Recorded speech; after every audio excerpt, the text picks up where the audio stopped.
Welcome to IYRTalks English. In this episode, I will be interacting with a very renowned person who has done a lot for Vedas and Vedic mathematics. Very unassuming person who shuns publicity but does a lot of work in a field in which he has interest. His name is RVSS Avadhanulu. Remella Venkata Surya Subba Avadhanulu garu. This is his name. Born into a family of Pandits, Vedic Pandits, in the Konasima area of Andhra Pradesh, that's near about Rajahmundry, because Konasima area is known for Vedas and Vedic learning and perfect pronunciation of Vedas and Sanskrit, because these families in Konasima area of Andhra Pradesh in the Godavari Delta have long been known for their proficiency in Vedic learning, especially a proper pronunciation of Vedas. Born into a very traditional Vedic family, he had his education, early education locally, and then went on to do his MSc in nuclear physics. After completing his MSc in nuclear physics, worked as a lecturer for some time, and from there came over to ECIL, Electronic Corporation of India Limited, where he was one of the first, maybe one of the very few first computer scientists in India. That's somewhere in 1968-69, and he had that advantage of knowing Vedas as well as computer programming, computer languages, and he could see a connection between both of them, and that developed an interest in him. Of course, he subsequently worked for some time in Administrative College of India and was managing the computer systems in the Nizam Institute of Medical Sciences. But independent of that, he started Sri Veda Bharati Inn. Veda Bharati Inn, that's the website for this organization, Sri Veda Bharati organization, and through that started doing a lot of work on Vedic mathematics, propagation of Vedas and things like this. And he's continuing to do the same thing even now as well. We know from him what all this about and why he got interested into this and what is the work he has been doing and what is the further things that he proposes to do. Avadhanulu garu, nice to be with you. Nice, and nice to interact with you. Maybe very shortly, in about 5-10 minutes, you can explain your journey from your village to your education and then your interest in Veda Bharati. From then we take on the other issues of Vedic mathematics, Vedas and other things. Respected Sri Krishna Rao, it's a privilege for me. It's a blessing actually to work in this field where both the worlds, the Western world and the Eastern world, both are meeting actually. Then only we find the richness of the science in our, that is the most modern subjects, in our most ancient subjects actually. The link we are able to see. And the evidences are very well established. It's not hearsay. The family background has helped me to learn Sanskrit from my childhood, and the village background also helped me to nourishing our sanskaras with respect to our culture, heritage, all these things. And a galaxy of teachers actually, they molded me, literally I should say. Starting from our science subject teachers, and Sanskrit teachers and also Vedic Pandits, outstanding scholars. I had the privilege of learning from 4 Mahamahaupadhyayas, different subjects. Each himself is an ocean actually in their subjects.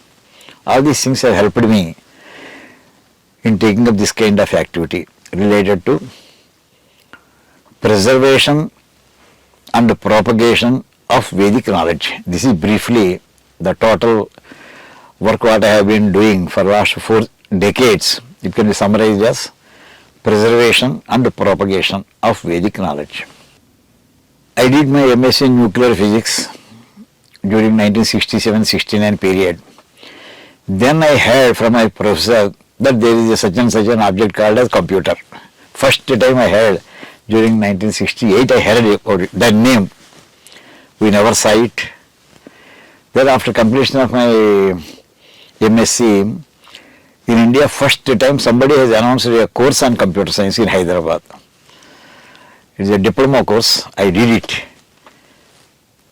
It is a IBM machine, 1401 machine, autocoder programming. The most popular computer language in those days.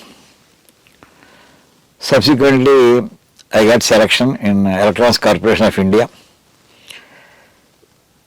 There I was given the assignment of developing compilers for the first two computers of ECL, TDC 312 and TDC 316.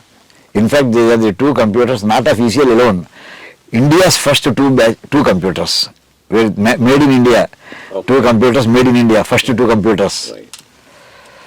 Right. Therein actually the compiler writing is almost like writing a translation program from the computer language like Fortran or COBOL into a machine language. It is a translation. After all, computer is just a dummy machine. It understands only two signals, whether current is there or not. If current is there, it is 1, no current means 0. So binary numbers, from that onwards the computer science develops actually. So normally the user-friendly computer languages, they are away from the machine language. Whereas machine can do only if the signals are communicated only in the machine language. So from the user-friendly user language to the machine language, the translation has to be done. It is a very tough job. That part is called as compiler writing. So that I have done for the first two computers during 1971 to 78 period. It is a routine administrative and assigned work. But the freedom we were given is, if you are interested, you can develop some more things. That type of freedom we were given. So myself and some of my friends, we thought, as on date, that is as on 1975-76 period, up to that, computers are having only English as the medium for input as well as for output. Why can't we have our Telugu? So we struggled hard and then we brought out Telugu chip we have prepared, Telugu IC chip we have prepared with Telugu letters. First time in the world. Because already I developed the Fortran compiler. I developed a pre-processor and a post-processor software program. So I developed and attached it to the main module of the computer translation program. So if somebody gives a problem in Telugu, processing is done internally in the machine code and output will be generated again in Telugu. It is a historic thing actually. In 1976 we brought out. The news has spread throughout India first. And in the process it has reached the Parliament also. Parliament actually they have one committee called as Official Language Committee. So immediately they asked if it is possible for Telugu, then why not for Hindi? Other Indian languages. Next subsequently other Indian languages. So and the directors of the Parliament of India, again we working in ECL, we developed Devanagari Fortran language. That is, instead of giving English keywords, commands in English, we give in Sanskrit. Suppose a read command is there in computer. Devanagari. Normally, for read we have said Patha is the command. Patana means reading. If statement is there, Yadi, like that one-to-one correspondence we have taken into Sanskrit. Devanagari is nothing but the Sanskrit language oriented. And we brought out. It is highly successful actually. Then Government of India has invited us to conduct a national seminar in Delhi, which we did in 1978. Then only the organization called as CDAC was formed actually, based on our demonstration and subsequent discussion with the Department of Electronics. Government of India has created a public sector undertaking called as CDAC, which is entrusted with the main work of bringing all Indian languages into computer systems. It is a historic thing actually. So like that actually our small work which we started actually, it turned out to be a national project actually. That gives a lot of satisfaction. Even after 5 decades today when we look back, we feel happy. Subsequently, actually parallelly I was studying Veda in a traditional way, before office hours or after office hours. And I continued to learn the Sanskrit also. And I learned Bhashyas also, Veda Bhashya. Vidyaranya Bhashya normally call it, but it was written by Sayana Acharya, that is the brother of Swami Vidyaranya before he took his sannyas. Great gurus like Ramaswamy Ghanapati garu, Raymond Surya Prakash Shastri garu, Pullela Sri Ramachandra garu, Dongre Shastri garu, and Tattvavidananda Saraswati Swamiji. They are stalwarts. I had the fortune of learning different parts of this Vedic knowledge from different people. So this is the background going on, just learning, for learning purpose only I was doing at that time, no ambition of doing any great project. But the turning point happened in 1991. Godavari Pushkarams, for every 12 years we would be having the Pushkarams. 1 in crores, like that I went to Rajmahendri, that is Rajmahendri we call it. We had the dip in Godavari. In the afternoon I had some free time, so I went to the market in search of some books.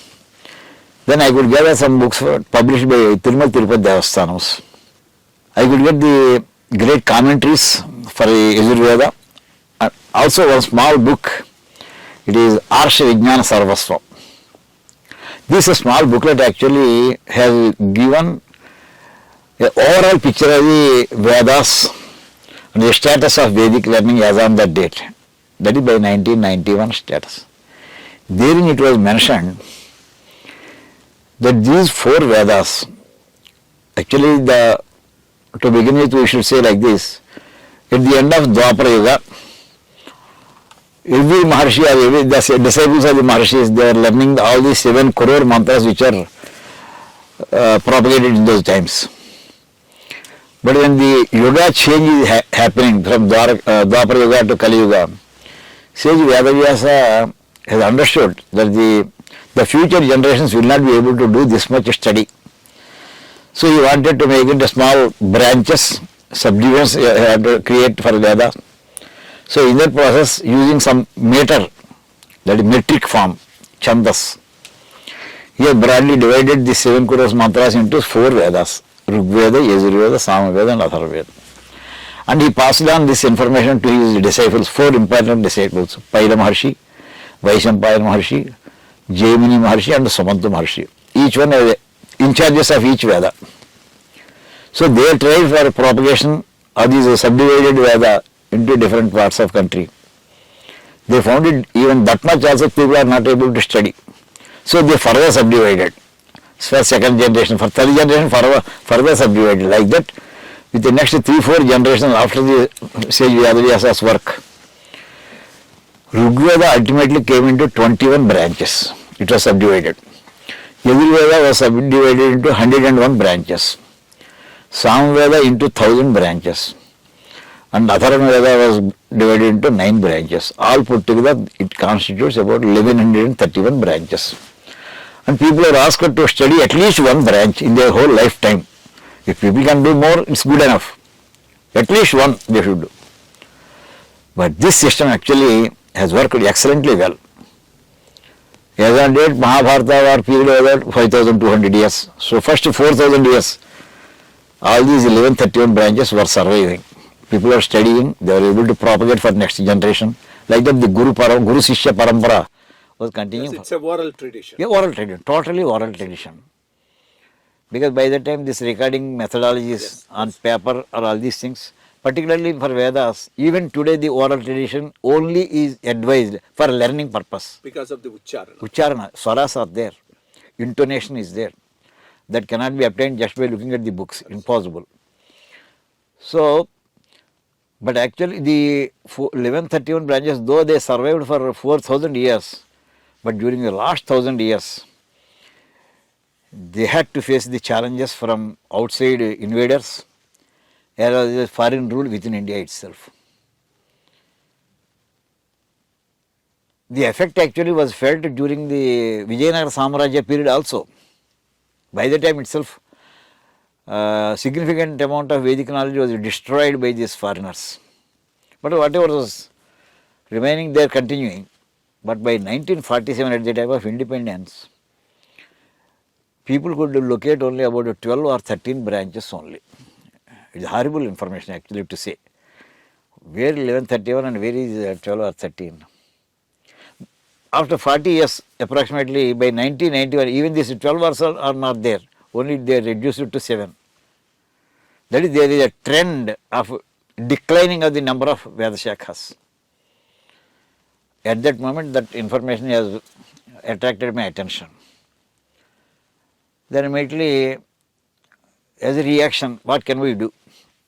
Can we start a new Veda Pathshala? How to preserve these 7? If you start a Veda Pathshala, only one branch only you will be able to teach. But what is the fundamental problem for this? If the problem is not solved, then these 7 also may not be available after 2 or 3 generations. So we thought, let us preserve at least the 7 first step, then make a serious search for some more branches. By God's grace or by chance, we may get 1 or 2. So with this actually we started making a huge effort. By God's grace, actually in 1992, there was a All India seminar at Tirumala by the TTD organization. About 1200 Pandits were invited, sir, from all the states of country. That is the other way, the total number of Pandits available in this country by 1919 was 1200.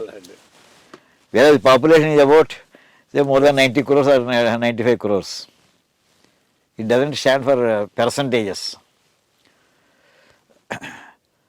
So then actually before commencement of the seminar, the executive officer, Sri M.V.S. Prasad Garu, he asked, can we say something related to the sciences in Vedas? For that purpose, he invited me to deliver a small lecture in the seminar. Then I said, sir, a demonstration program will be more appealing than the lectures. He permitted me, so I developed a small model of Vedic database with 3 mantras only, and along with the commentary for these 3 mantras written in Sanskrit itself. We could bring it to the computer system using the C language. The letters, the mantras are Asavyo Vasarpati Nilagrivo Vilohitaha, 1 line. Within Namakam, what we call it, is part of our Rudrabhisheka. 1 more mantra, Namah Shivaya Cha Shivataraya Cha, that is 2nd line.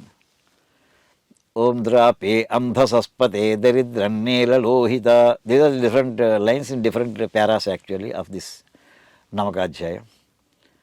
And their commentaries also written by Sayana Acharya, that also we brought into the computer system using C language. So we mixed up Sanskrit with the computers so that it can be displayed. By the time the voice has not come into the computer systems, multimedia voice has not come. Then I prepared with some graphics also we attached, and we made a demonstration at Tirupati.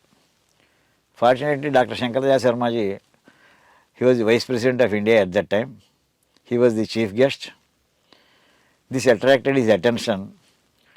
Originally, the time given for the entire program is only 2 minutes for me, but he spent about 50 minutes, sir. He was going on asking questions related. I am not permitted to demonstrate immediately. I have to answer all his questions and queries. And only when he asks me to demonstrate, then only I have to demonstrate. I myself immediately I cannot start it. There is a protocol is there. So he was going on asking various questions. What is the database? What is a file like that? Finally, yes, now you start. Then I immediately pressed, I kept the file name as A for the Asoyo Vasarpati mantra. I pressed A, immediately the mantra has appeared on the computer screen. Then he asked, can I find the meaning of it? Which I had expected. The Sanskrit Bhashya part also we displayed. He studied every syllable he has studied. Previously it seems he could not get it, and he was extremely happy. Then he said, now can I operate it? Sir, you press N, which is given as the file name for Namah Shivaya mantra. There's some incident has happened.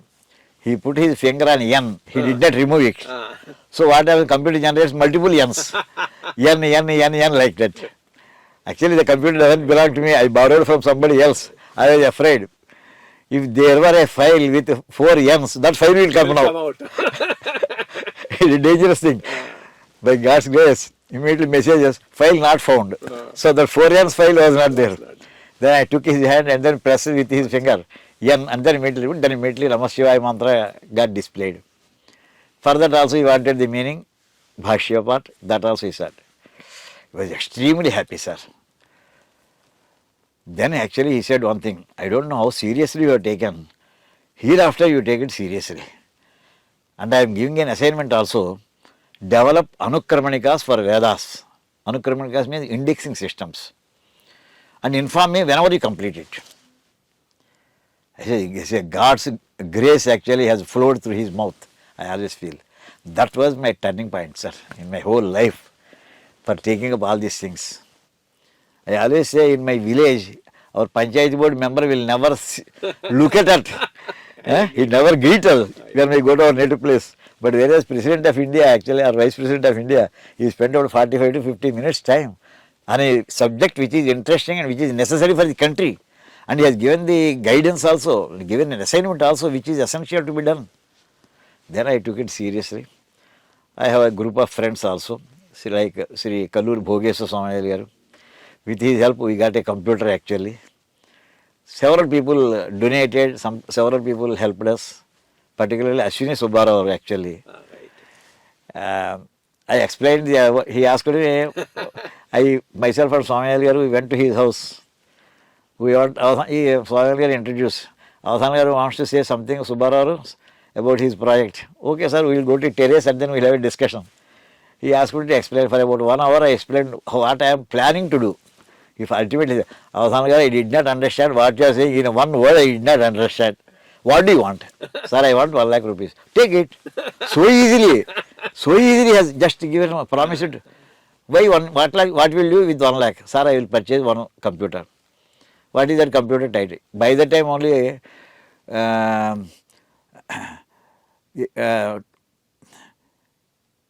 second generation computer only was coming.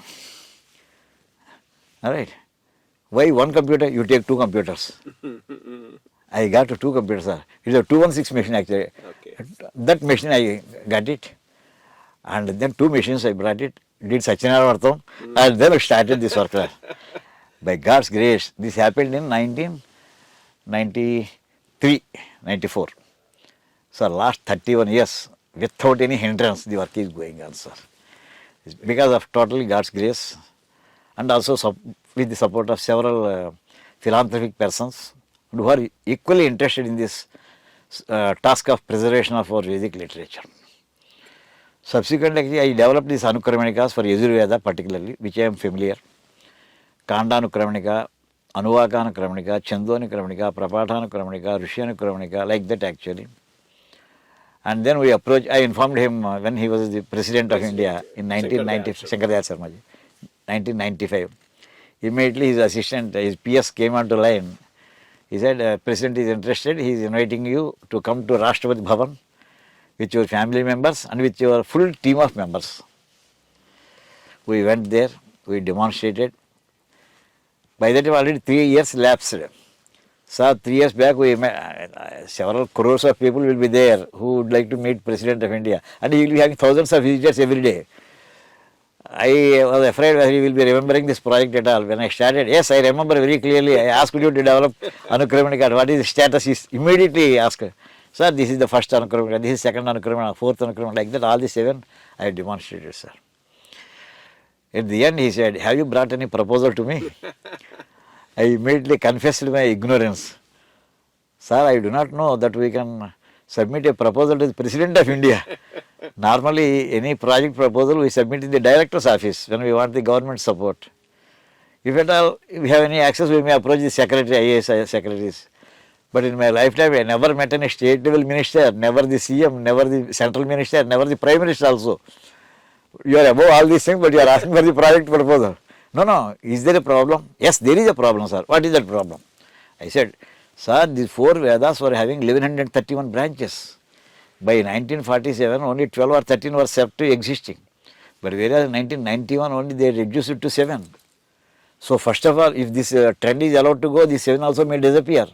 So first of all, we have to stop this trend, preserve the 7, and then make a serious research, not for 1 month or 2 months, but at least 3 years or 5 years minimum. Wherever there is a talk is there that there may be existing, immediately you have to rush there, try to search the papers, pick up all those things, validate them again, and then bring it a final established methodology for validating the content, then include in the system. Okay, submit the proposal. Within 2 days I submitted the proposal, sir. With his recommendation, the proposal was circulated to all the governors and all the chief ministers within about 3 hours time. It reached the chief minister of Rajasthan, Bairan Singh Shekhawat. He was very much interested in Vedic literature. So he immediately called us for a meeting at Jaipur. We went there. For the meeting, he invited 2 more persons. He picked up 2 more persons. One is the director of Vedic education, which is part of government studies actually. Similarly, one newspaper owner, Rajasthan Patrika, his name is Kulish. So we both, and then they 3, chief minister and both 5 people. First of all, he started validating the contents of my proposal. He asked his director, it seems these 4 Vedas were having 1131 branches earlier. Is it correct or not? Yes, sir, it is correct. It seems by 1947, only 7 or 12 or 13 may be existing. Yes, sir, correct, sir. Further reduced by 1991, maximum 7 or 8 may be existing. Yes, sir, correct. So contents, yes, they are validated. Then immediately asked the Kulishji actually. Kulishji, what to do? Yes, we will make a serious effort for searching, first of all, preserving the existing, and then searching for unknown things as on date. But he said, sir, I got the manpower. As on today, my newspaper circulation is 40 lakhs per day. Whereas Enadu was having only 12 lakhs per day at that time, about 3 times more than or Enadu. I got the manpower, but financially I want some support from the government. Yes, I will give you. I was told that about 10 crores were released for this project, sir. It's not 3 years or 5 years, they spent 15 years on this project. Fortunately, they could locate 4 more branches. 7 plus 4. 7 plus 4, all the 11. Authenticated and corrected up to the last syllable with the swaras also. All these 11 Veda Samhitas, they are brought into a single volume, sir. This is Shabda Veda.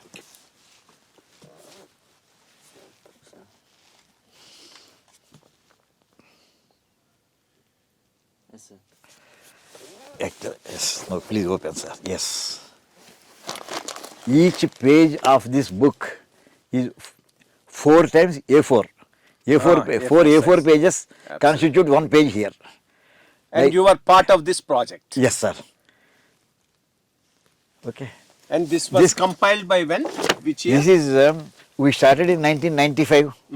15 years, 2010 actually, It was. the project was completed. They could bring out. But unfortunately, by the time our great, my supporters, literally, Shankardas Sharma ji expired, Bairan Singh Shekhawat ji expired, Kulish ji, other people. But only the work is going on in this section. But that the work is going on in this section. even now it's going on. Yes. That organization is there and is supported by the Rajasthan government. Very good. Rajasthan Patrika Publications. That Patrika Publications is the name of the trust actually.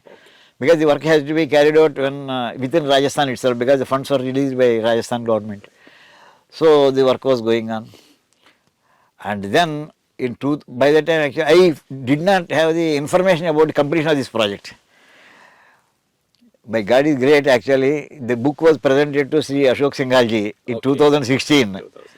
And he wanted to pass on that book to me. By the time he invited, and then he also expired actually. But we got it. And his PS Kotesi Sarmagaru is a Telugu person. And he informed me that Ashok Singhal ji wanted to present this book to you. He gave this copy. It's a thrill for me. It's a lifetime actually. The reason is this is nothing but Akshara Rupa Gayatri Devi, Sakshat Vedamata. But people are not aware of this kind of entity existing in the world. So we wanted to create awareness.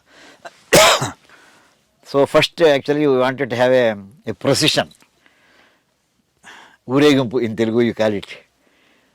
So we had it in BHEL. We expected only 50 or 60 people may be joining the procession, but we had the fortune of 3,000 people participated in the meetings. The procession length was 2 kilometers. Our Sri PVRK Prasad Garu, a renowned Tirumala TTD EO and senior executive, yeah, he participated, and we continued this procession with a 2-day seminar. Because not just taking the procession, but what are the contents of this book also people should know. So then subsequently we had this procession for this in Miyapur area, then Vanasthalipuram area. Subsequently in Vijayawada also about 30,000 people participated, sir. And then we thought, let us take in procession entire Andhra Pradesh. After the division of this 13 divisions, 13 districts were there. So from Ichapuram we wanted to start. We went there. We expected that this procession can be completed up to Tirupati within about 2 months' time. It's an underestimation actually, sir. It proved to be. Once it started from Ichapuram, immediately next village people, sir, you please bring it to our village. And please explain just 5 minutes. 5 minutes. That's all. Like that it started and it went on to every village starting from Ichapuram. It took about 2.5 years, sir, to reach up to Tirupati. This is one activity. But before this itself, when I was studying Vedas, I found because I had the I had the fortune of learning this Bhashya parts also. When my Guruji was explaining that Bhashya Patha, it appeared as this mantra appears to be a physics related mantra, this is related to chemistry, this is related to mathematics. When I started finding this, then I found it's not an ordinary thing, it's a great source of modern knowledge also. These Vedas, they are a great source for our modern. Why can't we identify, prepare an index to the extent known, and then elaborate further? And these 1,000 mantras, which approximately, they are related, mantras related to physics I got, chemistry I got, agriculture.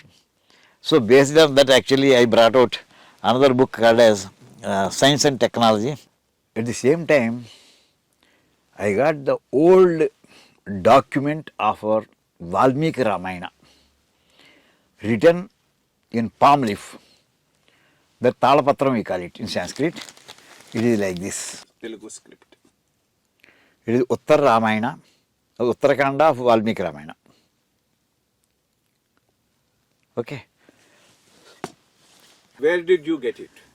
How did you get it? I got it in an auction actually in Sanat Nagar. Unfortunate, that part. But the content is invaluable. Invaluable. But the problem I noticed here also is, it is written in a palm leaf. Palm leaf is very actually brittle. Any moment it can break. And it can become a powder also if it is left for more time. Then I thought, preservation of not only the Vedas, preservation of other Vedic literature. Ramayana, Bharata, there are Vedic literature in the sense which got the inspiration from Vedas. So the preservation part actually it extended its scope, not only restricted to Vedas, to Ramayana and Bharata also. And people actually, we notice that this kind of attempt was done earlier also. That is, previously they understood the problem with the Talapatras, with the palm leaves. So they made it to bring out in copper plates. Actually this is one example only. And the script actually as on date in normal sense we could not decipher it.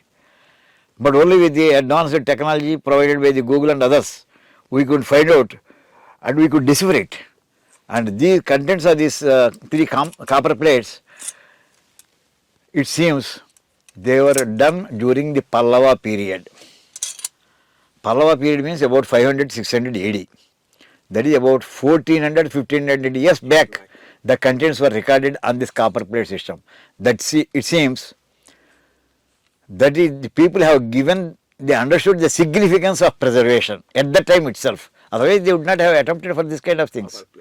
Definitely they have done within their available tools and technologies. The bull emblem is And that here of the the Nandi emblem is there. It is a bull actually. This emblem is it is the logo of Pallavas. So that's why we could immediately conclude that this documentation was done by those people. And the contents were Narasimha Varma, who defeated Pulakesi. It seems during his coronation, he has given one village to some pandits, and the Danapatta, what we call it, Yes. is a deed actually, we can say, it is a gift deed that was recorded in this matter. Okay. So this is the way the people were making attempts for preservation. Now actually coming into the deciphering the contents with respect to the science and technology, we found the 4 Vedas which we could gather, and the contents in the translated form or the commented form, they have given a lot of light. I could find out several subjects related to these Vedas, particularly the mantras. Actually, this is a book called as Science and Technology in Vedas and Shastras, and the contents we could gather related to mathematics, plenty of information. That itself has become an independent subject subsequently. But we got physics in Vedas, chemistry in Vedas, metallurgy in Vedas, agriculture in Vedas, meteorology, space science, cosmic energy, radiology, cosmology, medicine, then microbiology, neurology, and then even this modern artificial intelligence also is mentioned in our ancient books. 2000 years back, the great author Bhartrihari brought out a book called as Vakyapadiyam. Therein he has covered the subject, how to understand a sentence, particularly how to make somebody else to understand the sentence. Today the problem is how to make a computer to understand human language. So the fundamentals that are being taken care of in the artificial intelligence today, they are well covered in that book actually. Extensive knowledge is available, only people are not aware of it. Just one small interruption. These books are available on srivedabharati.in. That is the website. If you go to srivedabharati.in website, there you can order it and get it. In fact, I am suggesting to Mr. Avadhanulu Garu that he should make them available on the Amazon. He has not done it so far because he thought he will have to get a GST, this, that, all that. Because basically he is a man not interested in sponsoring himself or sponsoring his products, but it's very required also, so that more people can read it and more people can realize what exactly is the scientific and technological content in Vedas. So as it is, yes, they are available in the they can be ordered on the website of srivedabharati.in. That's where it's available. Maybe shortly he will take my suggestion and make them, get them available on Amazon as well. Thank you, sir. I should thank you, sir, for your great suggestion, because a small word will inspire us and it makes us to jump to the conclusion actually to do that activity. Similarly, we found another important subject in this Vedic literature. I happened to study Memamsa Shastra, one small booklet only. But normally studying that booklet in a traditional Oriental college, it was taking 6 months' time, the part of their syllabus. But a great Pandit, Sri Remella Surya Prakash Shastri has taught me that book. In about 3 weeks' time, he has completed. And interestingly, the contents are nothing but our modern computer topics covered in Sanskrit, written about 5,000 years back. After all, the age of computers is only 18. Charles Babbage, we say, father of the computers. He came into existence in 1850s. But before that, there is no concept of computers at all. Absolutely. And the first computer came into existence in 1946, after almost 100 years after the first author, the scientist who wanted to have a machine-like computer. Concept he has introduced, but the machine has come into after 1946. But whereas our people have described the contents of these computer systems about 5,000 years back. Particularly sage Jaimini has developed the Purva Mimamsa, and sage Vyadavyasa has written the Uttara Mimamsa, how to interpret a statement or a sentence. That difference between Purva Mimamsa and Uttara Mimamsa also you can Yes, sir, definitely. First, Elaborate on. yes, I will elaborate. Just let me conclude this. Yeah, sure. And that book of Gemini actually is brought into a concise form about 300 years back by one great scholar, Apadeva. Fundamentally, it is a Mimamsa Shastra. And actually, I found this is nothing but the total computer science. How it happened is, I worked as a professor in JNTU, Jawaharlal Nehru Technological University, and I was teaching the subject of computer science to the MTech students. This happened in 1985-86 period. Now, this study of Mimamsa Shastra happened in 1995 period. So, when I was studying Mimamsa, I found what are the topics covered for the MTech students are identically covered in this Mimamsa, written about 5000 years back. It is a wonderful news actually for me. And a number of concepts, about 72 concepts of computer science, they were located there. So, I brought out these 72 concepts into about 19 chapters. And another book called as Vedas and Computers, Computer Science in Vedas. And the 20th chapter I have written, by that time, by 1995, certain concepts which have not yet come into computer science but are existing in Mimamsa. Very, Mimamsa can contribute to development of computer science. Those topics also are covered in the 20th chapter. Almost 30 years are over this for this book. Thousands of people have gone through this, and everybody has happily and joyfully they enjoyed this book actually, sir. They appreciated contents, and it has been inspiring several people to do this kind of work subsequently in different areas. Now coming back to your kind of point, sir, Mimamsa, what is the difference between Purva Mimamsa and Uttar Mimamsa? Here I will take a small introduction also, sir. The Veda mantra, Vedas, they are nothing but a set of statements, Vedic statements. A statement is almost like a sentence, we can say. Maybe millions of statements may be there. How to get the meaning of it? So a sentence is a combination of words, assumpted in the same structure, and a word is a combination of several alphabets, and an alphabet can be a combination of several syllables. So, to understand a sentence or a statement, we need understanding of all the subordinate contents also. Starting with, you should understand the syllable, and then the word formed with the syllables, and then the sentence formed with the words. So, our great acharyas, they developed shastras for each of these steps, sir. The shastra developed at the syllable level, to deal with the syllable level. It is called as the Shiksha Shastra, and Yaska Maharshi has done a lot of work on that. Certain words, for their meaning actually is within the word itself, no extra word. Suppose Simha is there. How that word, the word Simha has come? Its nature is Himsa. Inverse the alphabets. Himsa reverse actually becomes a Simha. Similarly, Shakha we say, it is a Kha Sha. Kha means that is a branch which stays always in the sky. Right. So Shakha. Like that, several syllables constitute for the development of the words also. This is one part. Another subject, second level Shastra is Vyakarana, at the word level. Then Panini Maharshi, Kachayana and Patanjali Maharshi, they contributed. Several grammars were existing before Panini, but this has overtaken all other things, and people have no knowledge of the previous things. Now, because it is so comprehensive, it absorbed all the previous grammars. Panini. Yes, Panini's Ashtadhyayi is so extensive, and Patanjali's Mahabhashya, they are so extensive that they have absorbed previously developed all different types of. Because in this context we can think of Hanuman is the Navavyakarana Vetta. He was a master of 9 types of Vyakaranas. Right. Now all those Vyakaranas are absorbed in this Panini's Vyakarana. So at the word level, how the word is formed. Here actually Panini's another great contribution is, he identified the roots of the words, sir.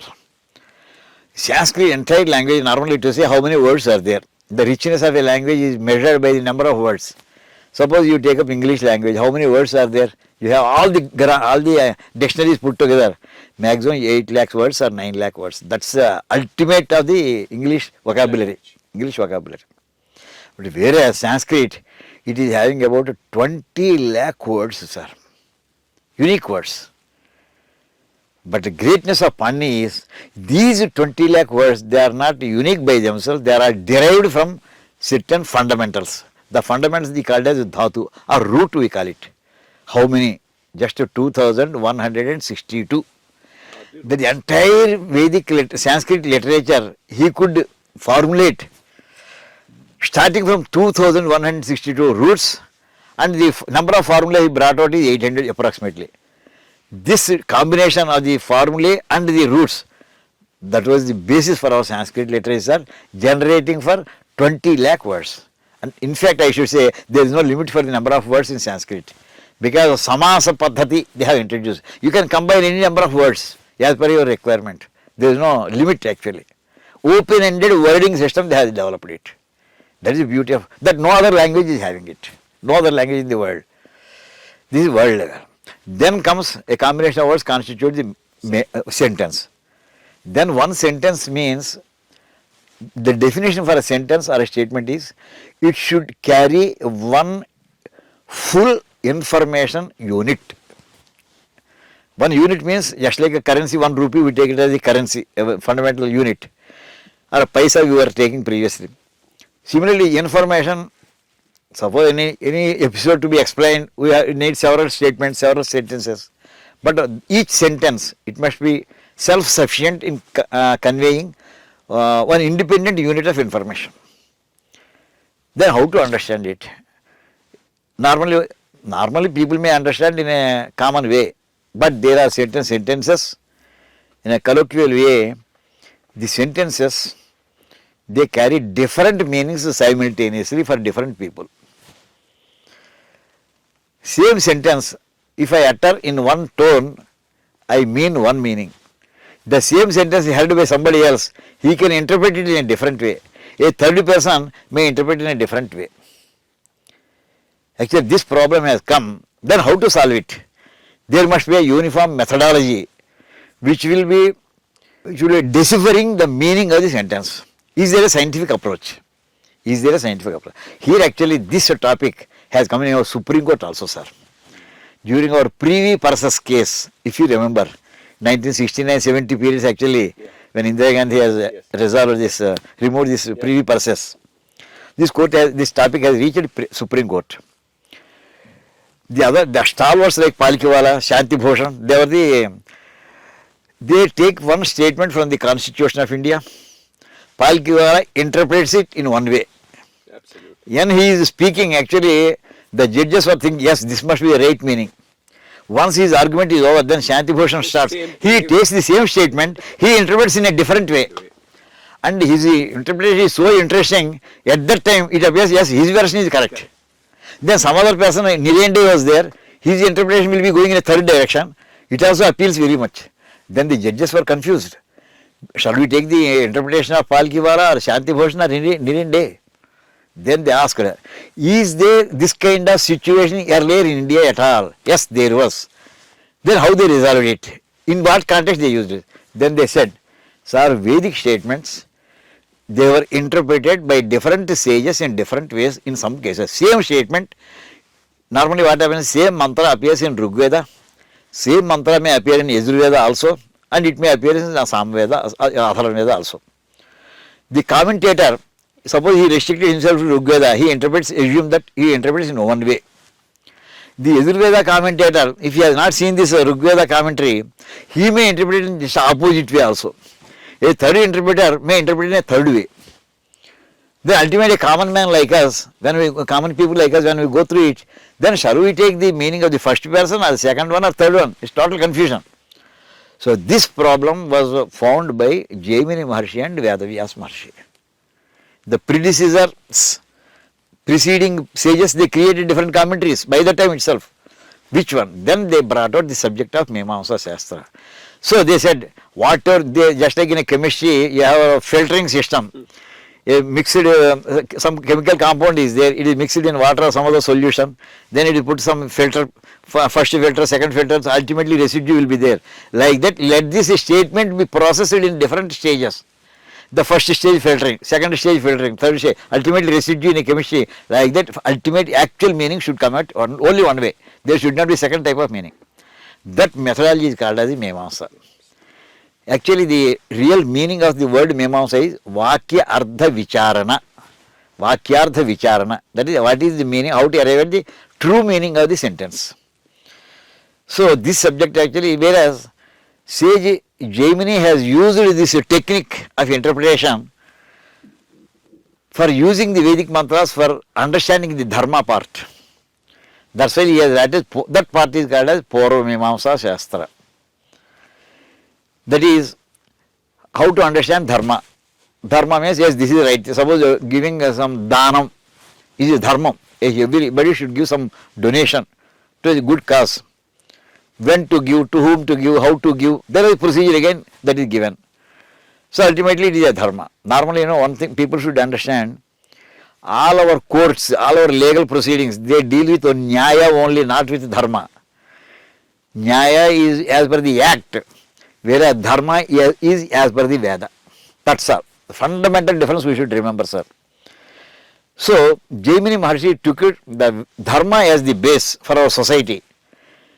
One statement I can say, previously, say up to till 100 years back, this is a dharma kendra samajam. It is a dharma centric society. Whereas Yadam today is a dhana kendra samajam. It is a money centered society it has become. Everybody is trying, they forget this dharma also. They want money only. Anyway, so he developed a system, methodology for bringing out the dharmic concepts within the Veda. That subject is called as the Purva Mimamsa, and the first statement is Adhato Dharma Jijnasa. Once that is over, then Sage Vyadavyasa enters. Dharma Jijnasa. If you want, Adha is that statement contains these words, Atha, Ataha, Dharma Jijnasa. Atha means, okay, subsequently. Real true meaning is so Dharma Jijnasa. What is subsequently? That means already something must have happened. What is that? By the time the student must have thoroughly studied Veda. Thoroughly studied Veda. And also he must have studied the Veda Ardha also. Now it is a discussion for dharma. For arriving at the dharma. Because at the student level he will not be able to, then it must be debated. Dharma Jijnasa, I want, Jijnasa means inclination to know, that is called Jijnasa. Inquisitive. Inquisitiveness, inclination to know. The true translation is inclination to know. What actually you are interested? Dharma. My purpose of studying Veda is not just for reading alone, not for chanting alone, but for understanding it. Dharma. Understanding it. For what purpose? To understand the Dharma. What for Dharma? To implement it. Dharma is not for just understanding, it must be acted upon also. Suppose understanding donation itself is not sufficient. You donate also. Dharma, dhanam actually is an activity. Yes, I understood donate. No, that's not sufficient. You donate it. I know, I understood this yajna. That's not action oriented. But whereas Sage Vyadavyasa entered at that stage. What for this dharma? What for this dharma? For happiness. By doing as we dictated by Veda, if you implement them, put into action, you will be happy. Sage Vyadavyasa asked two questions. Is this happiness what you are getting? Is it eternal or temporary? Temporary in the sense, suppose I have a family problem. Suppose a person is there, he is not able to complete his marriage for his daughter. It is a burning problem for him. How to do? All the physical methods he adopted, he tried, he could not complete it. Then Veda says, yes, there is a alaukika upaya is there. Non-human, inhuman, I should not say inhuman, non-human methodology is there. You do something. So you chant this mantra for 1,000 times or 2,000 times. By faith actually it happened, suppose say. So he could complete that marriage part for his daughter. So he is happy. Suppose for this girl, but suppose he has one more girl is there, again he has to restart. So this happiness is a temporary, is not permanent. Then say, no, how many times you will struggle in your life? As many children are there. This example. But is it not limited happiness? And that too within one life. Whereas I want a methodology which suggests eternal happiness. Is it suggested in Veda or not? Sage Vedavyasa said, yes, that methodology also is explained. Not only temporary happiness methodology, permanent eternal happiness, not just restricted to this life, to all the lives put together, future lives also. So then he developed another Mimamsa methodology called as Uttar Mimamsa. For this, Jaimini has taken, actually every Veda Shakha will have 4 branches, 4 parts. Part 1 is called Samhita, part 2 is called Brahmana, part 3 is called the Aranyaka, and part 4 is called as Upanishad. For substantiating his claim, Jaimini has taken the first part 1, 2 and 3. For substantiating his claim, Sage Vedavyasa has taken part 4. So that because that Upanishad is at the end of the Veda, is also called as Vedanta. So Upanishad or Vedanta mean the same. So Purva Mimamsa derives from Upanishads. No, Vedas. Purva Mimamsa for first Samhitas, Brahmanas. Uttara Mimamsa. Uttara Mimamsa is for Upanishads. Okay. Purva Mimamsa is first part. We can say first part of the Veda and last part of the Veda. Well, no, I mean, let us elaborate it a little bit. Before that, maybe it's worthwhile to know there are 4 Vedas. What are the 4 parts of the Vedas? Yes, sir. And what do they stand for? Let us have a little explanation on that and then relate it to this Uttara Mimamsa and Purva Mimamsa. Sir, when Vedavyasa has subdivided the entire group of the cluster of mantras into 4 Vedas, further the Sishyas also further subdivided, just like a pie diagram we can say. Each Veda Shakha, its structure was well defined. Each Veda Shakha should have 4 parts. Part 1, Part 2, Part 3 and Part 4. The text of the mantras that must be in Part 1. Suppose Gayatri mantra is there, that mantra text will be there and that will be chanted. Some other mantra is there, that mantra only. Its application is not given there. It's just the original content of the mantra only is available. That is a collection of all these mantras is called part 1 and that is called as Samhita part. Samhita means it is a collection of mantras. Part 2, where to use these mantras, how to use these mantras, under what condition, what are the restrictions, what are the constraints, where to use and where not to use, where should not be used. That type of thing, application part of these mantras. That also is explained in a mantra way. This application methodology is called as, second part called as Brahmanam. It is a text actually, it is a Brahmanam text, not Brahmana. Brahmanam is the name of the text actually. Third part actually is Aranyakam. Normally, the people in a practical way, studying all these things, it takes lifetime. A comprehensive vision for having a successful life means, yes, as a bachelor you start, as a brahmachari you start, learn the Vedas. Then subsequently when you become a 20-25 years old, you start implementing the Vedic contents. You do the yajnas, you do the penance. Then subsequently by the time you reach 60 years, let us say, you must be getting prepared for ultimate. But directly you cannot jump into it, you have to prepare yourself. So that is called yourself and your wife alone. You just come out of the house. Don't stay with your family. That called as Vanaprastha. You stay in the forest or equivalent to forest. That is aloof from your routine family fold, you should come out. You try to yourself contemplating on the ultimate part. Combinedly, yourself and the wife actually combined. Then once you are, by 70 suppose you are reaching, yes, you reach the ultimate last stage. Okay, get prepared for yourself. Then you take sannyasa, enter into the sannyasa yoga. So for the third part, combinedly wife and husband, they are supposed to understand the Aranyaka dharmas. Certain dharmas which are applicable in that at that age actually. So this set of mantras which are applicable for those people, that they are called as Aranyakam. Aranyakam is the name of the text where this kind of rules will be given. And then finally the last stage is there. The person, suppose he has taken sannyasa or prepared to relinquish everything and almost ascetic, he wants to lead a life of ascetic, then he should study Upanishads. So that is fourth stage, ultimate stage. So each Vedas, the four Vedas have four parts. Four parts.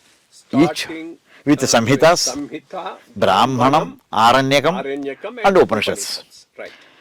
First three are for action oriented. Right. Last one is totally who am I?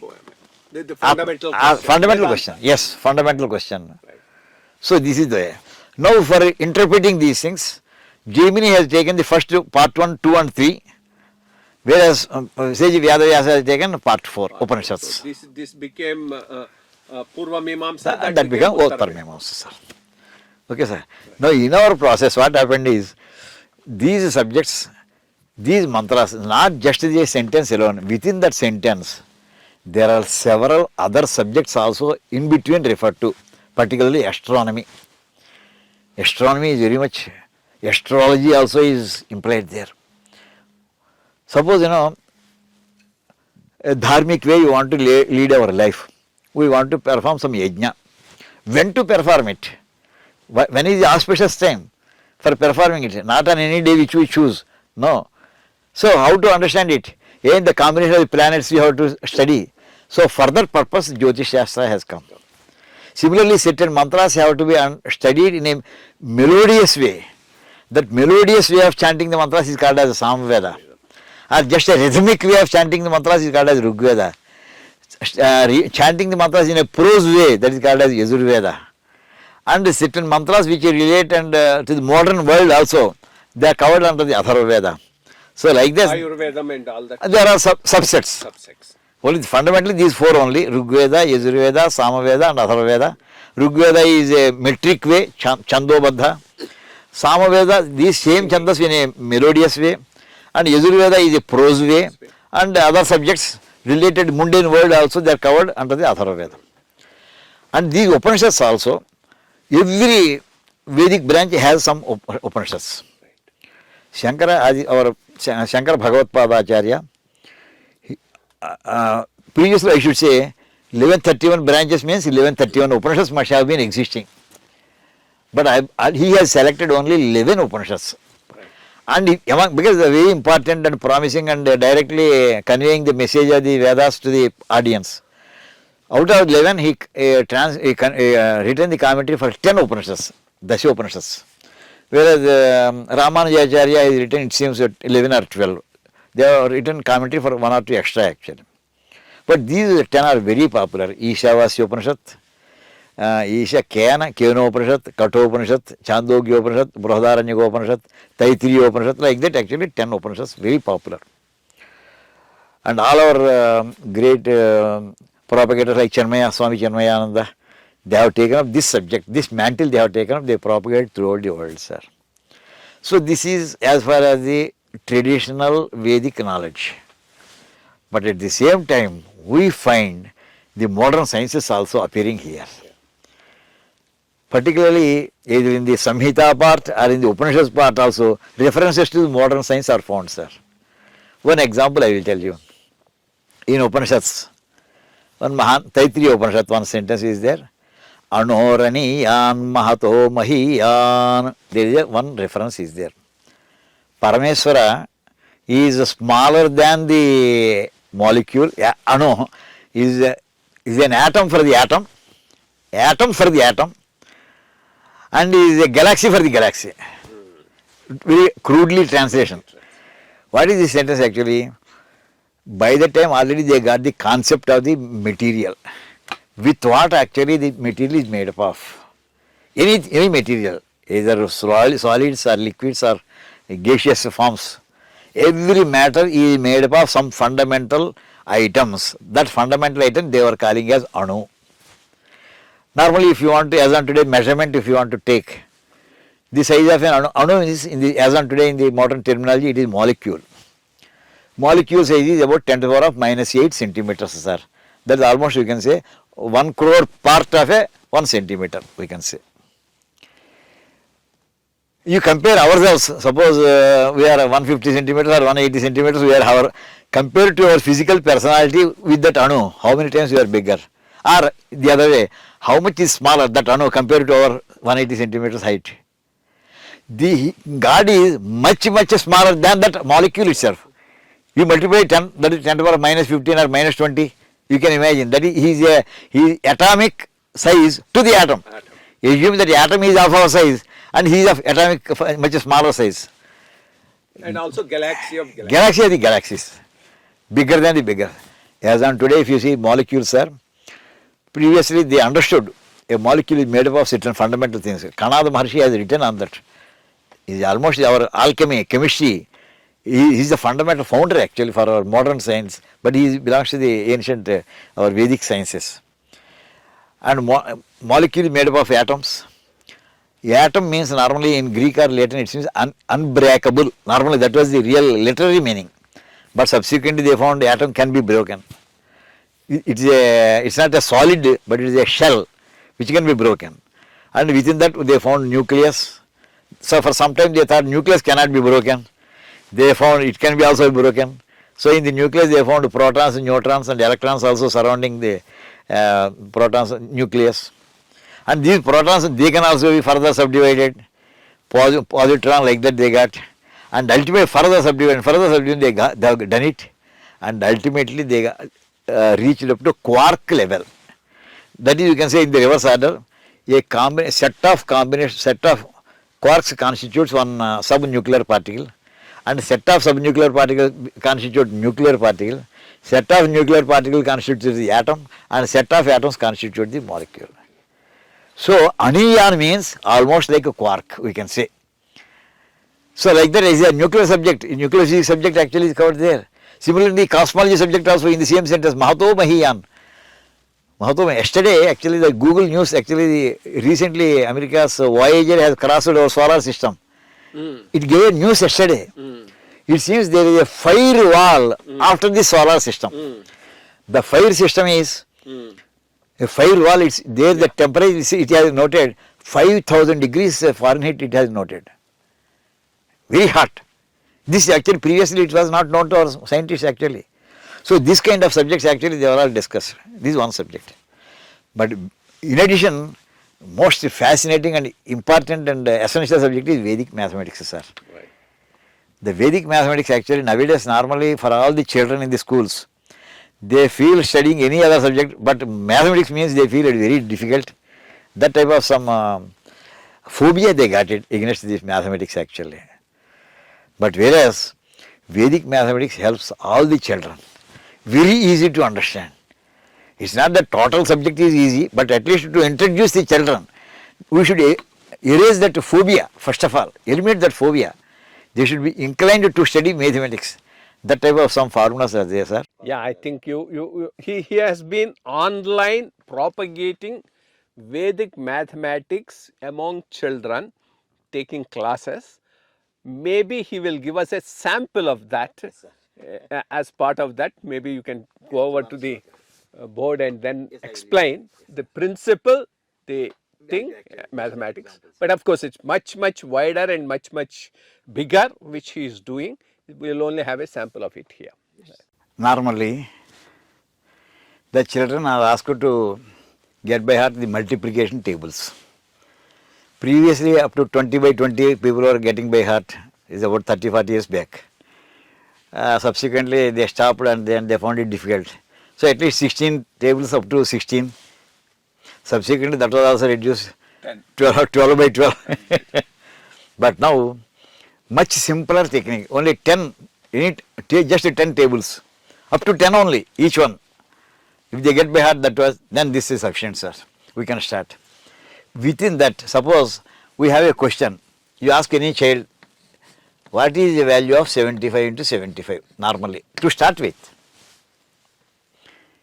nobody will be able to answer.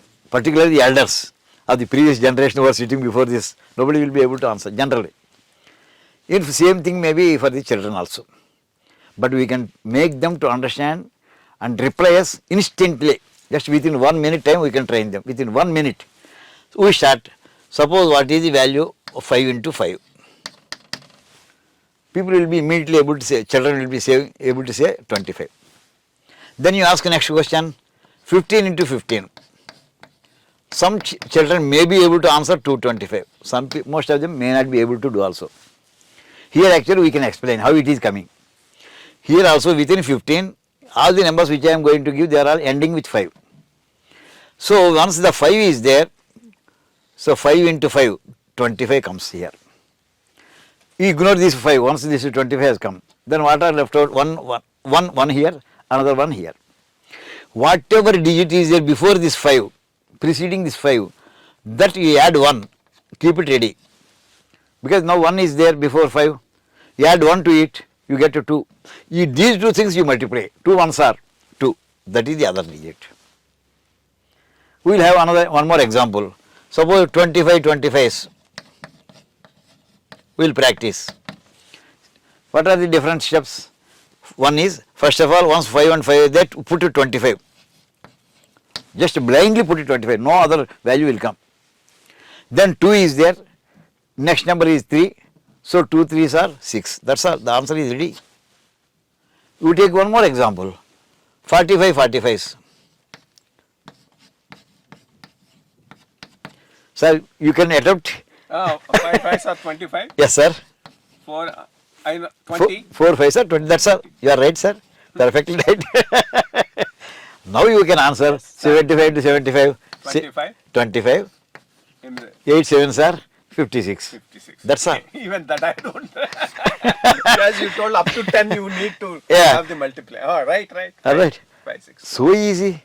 And then the principle. This actually is covered by one formula in Sanskrit. It is called as Ekadhikena Purvena. I write in Sanskrit Devanagari. Where do you find this?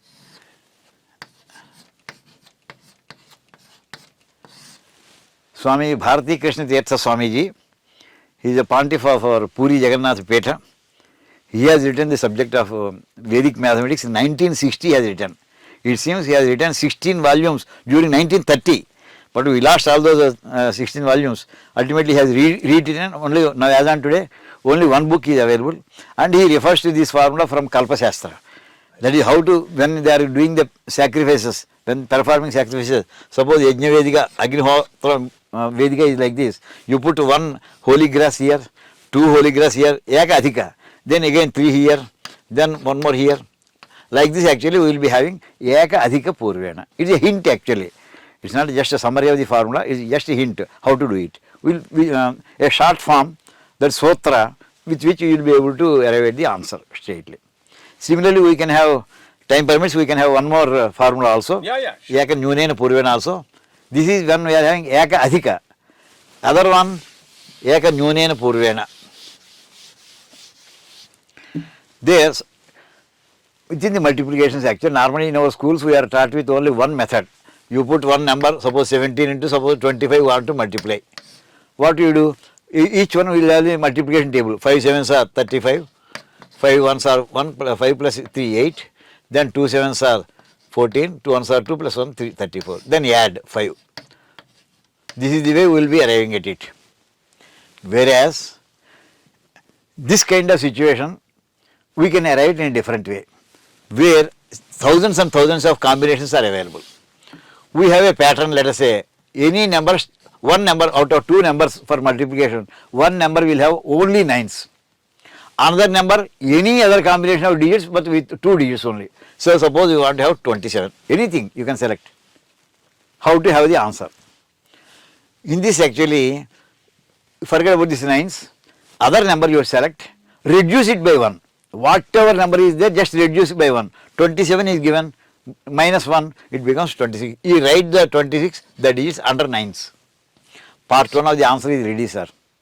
Then subtract this bottom line from the upper line. 9 from left to right. 9 minus 2, 7. 9 minus 6, 3. That's all. The answer is ready, sir.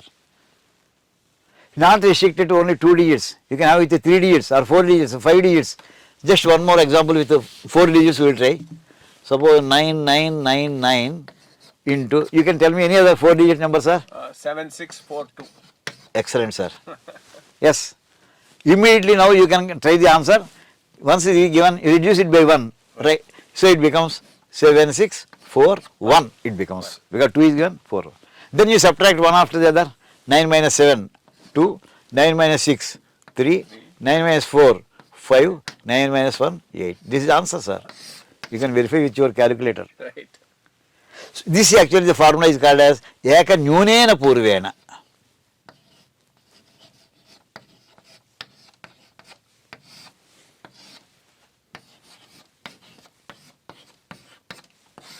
Thank you. So like this, plenty of information is there. Subsequently, what great authors like Bhaskaracharya, Varahamihira, they have written several mathematical treatises, Leelavati Ganitam. Maybe Leelavati Ganitam you can explain for 5 minutes, because that's where they thought of making mathematics more friendly to the children. So maybe that one thing if you could explain, I think will. The beauty of Leelavati Ganitam is, normally mathematics is made difficult. Which century is? Is 12th century. 12th century. 12th century, about 900 years back. Bhaskaracharya has written fundamental one big book called as Siddhanta Shiromani.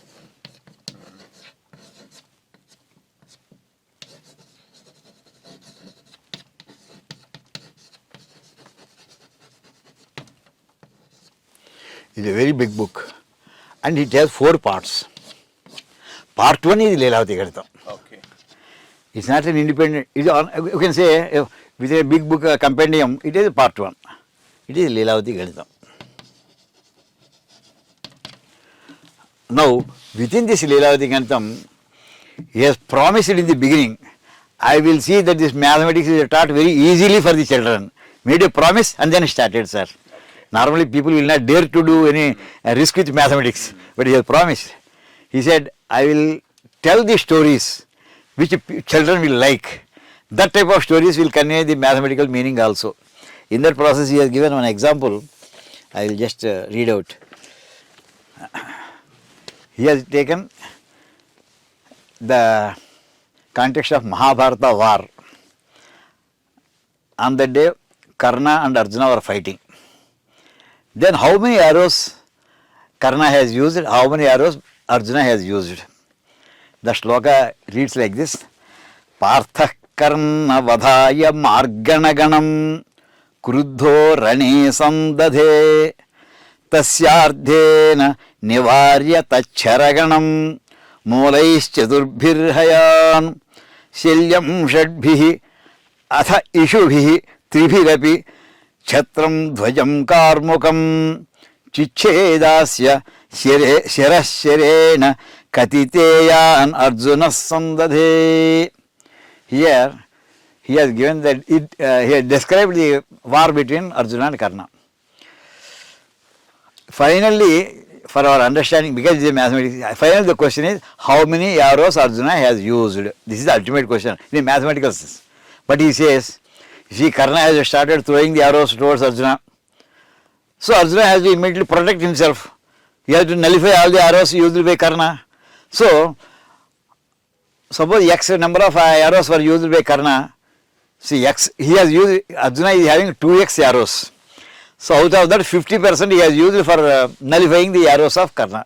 That is actually Parthaha Karna Vadhaya. He has used Tasya Ardhena. Ardha means half. Ardha Rupaya means Ardha means half. So, 50% he has used, 50% of his arrows. Then, he has used certain arrows to kill the horses of Karna's Ratha. Certain, how many? 4 arrows he has used. So, by that actually he has used X plus 4 also. Then he is having a chariot, the chariot is having a driver, Sarathi we call it. For Karna's Sarathi was Shelya. So he wanted to hurt this Shelya also, so that once the driver is disabled, then he will not be able to take away the Ratha. So he has used 6 arrows for that purpose. Selyam Shadbhihi. Atha Ishubhi, then almost the Ratha is in protected condition of Karnas. That also he wanted to destroy it. A Ratha is having a umbrella also is there. Over that umbrella there is a Dhwaja is there, flag is there. And then, so he has used 1 arrow for getting it fall, the flag part he wanted to destroy it. He has thrown it, the flag has fallen down. Then he used one more arrow, the umbrella itself has fallen. And then by the time he is just having only bow and arrows only. Karna is left just with the bow and arrows. So one arrow Arjuna is used to destroy, to break the arrow, bow of the Karna, bow of Karna also is over. Then he is left out. He has no weapon with him. Karna has no weapon. Then Arjuna used finally one arrow. He beheaded Karna. Then ultimately ask, no, ultimately how many arrows Arjuna has used? So beautiful actually. It's a story. Then immediately is algebra actually, it can be calculated immediately. Similarly, one more interesting poem is there, sir. Just I will read it. Today in the modern world, we are having our modern buildings. Now let us go back about 900 years, how the houses must have been. Maybe houses with the tiles or ordinary hut may be there. Before that, some poles may be there. Stambha, what we call it in Sanskrit. Imagine there is one stambha is there. Owner is there.